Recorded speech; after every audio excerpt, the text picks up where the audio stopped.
Hello বন্ধুরা, study motivation YouTube চ্যানেলে তোমাদের সকলকে স্বাগত।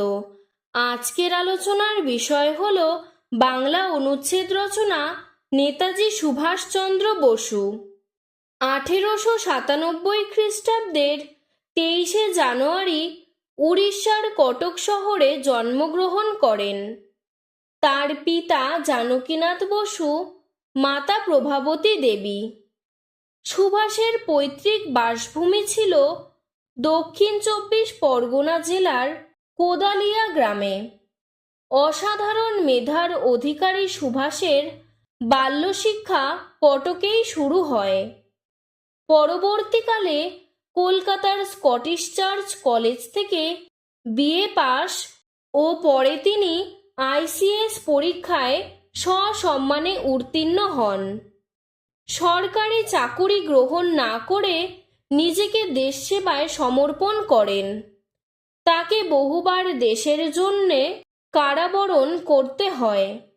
শেষে ছদ্মবেশে ইংরেজদের চোখে ধুলো দিয়ে বার্লিনে পালিয়ে যান এবং পৃথিবীর নানা দেশ ঘুরে জার্মানি হয়ে জাপানে উপস্থিত হন। জাপানে তিনি রাসবিহারী বসুর নেতৃত্বে বন্দী ভারতীয় সৈন্যদের নিয়ে গঠিত আজাদ হিন্দ ফৌজ এর দায়িত্বভার গ্রহণ করেন। সিঙ্গাপুরে আজাদ হিন্দ সরকার গঠন করে দেশের মুক্তির জন্য সংগ্রাম শুরু করেন। তখন থেকে তার নাম হয় নেতাজি। নেতাজির মৃত্যু নিয়ে একটি কাহিনী প্রচলিত আছে। তিনি নাকি 1945 সালে তাইওয়ানে একটি বিমান দুর্ঘটনায় প্রাণ হারান।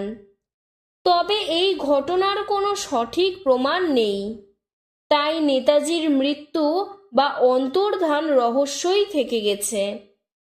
নেতাজি মাতৃভূমির মুক্তির জন্য যে ত্যাগ স্বীকার করেছেন তার তুলনা বিরল। বাঙালির মনে নেতাজি সশস্ত্র বিপ্লবের নেতা হিসেবে চিরস্মরণীয় হয়ে থাকবে। নেতাজির এই উদাত্ত আহ্বান, তোমরা আমাকে রক্ত দাও, আমি তোমাদের স্বাধীনতা দেব, বারে বারে আমাদের মনকে উদ্বেল করে তোলে। এমন জাতীয় নেতাকে আমরা সশ্রদ্ধ প্রণাম জানাই। আজকের ভিডিওটি এতটুকুই। তোমাদের যদি ভিডিওটি ভালো লেগে থাকে তাহলে লাইক করে চ্যানেলটিকে সাবস্ক্রাইব করে দেবে। ধন্যবাদ।